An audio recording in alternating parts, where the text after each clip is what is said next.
ขึ้นมาภูกุดจอมเหล็กพี่น้องภูกุดจอมเหล็กวิลสนตอนนี้หากสิย่างลงไปเบิ่ง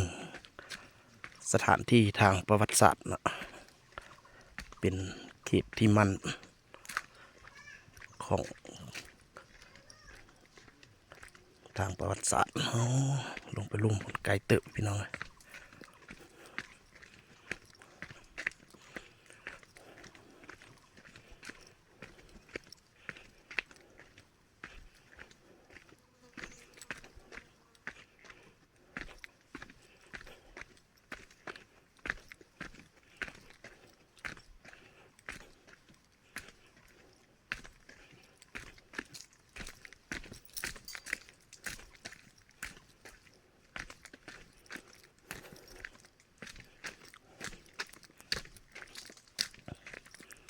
โอ้เป็นขุมลบภัยพี่น้องเป็นขุมลบภัยเข้าไปเบิ่งทางในขุมลบภัยพี่น้องเลย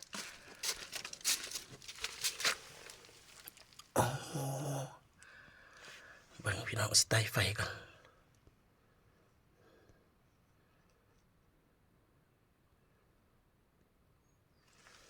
เข้าไปเบิ่งทางในขุมลบภัย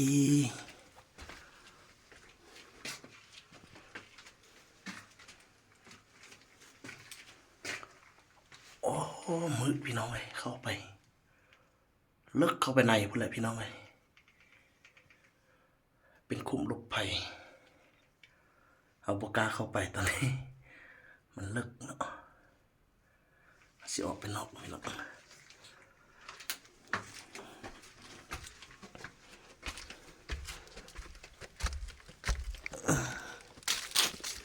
นี่เป็นขุมลบภัยที่หนึ่งพี่น้อง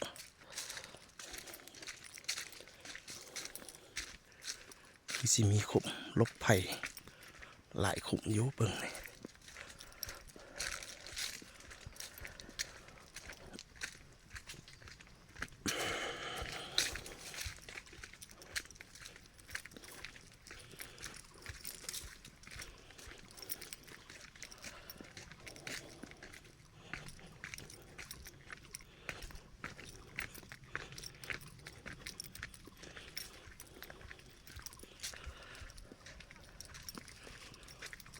นี่เป็นขุมลบภัยคือกันพี่น้อง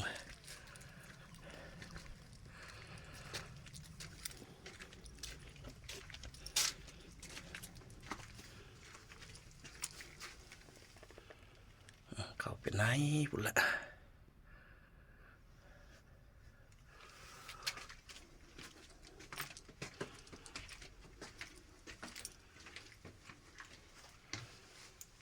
โอ้เข้าไปลึกพี่น้องเลย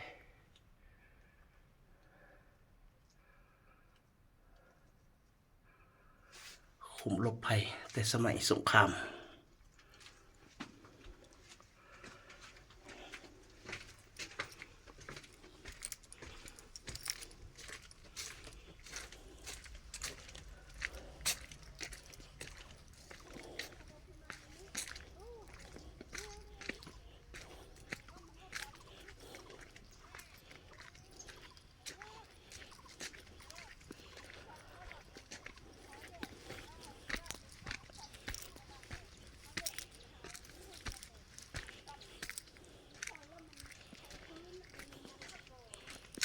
ภาพบรรยากาศ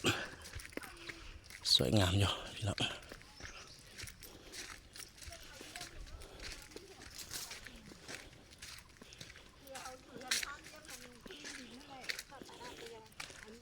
มีฮอตซอดทางนั้นพุ่น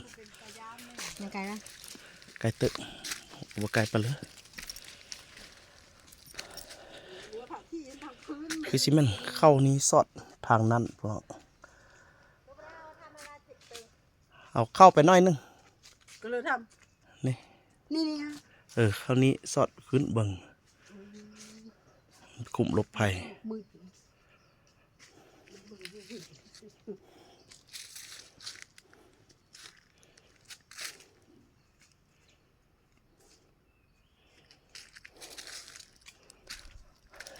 ย่างขึ้นแบบนี้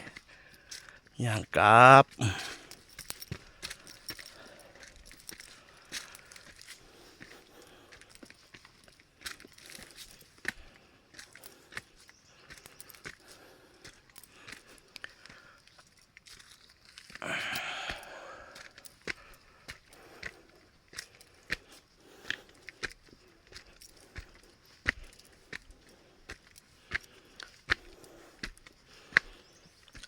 เอิบ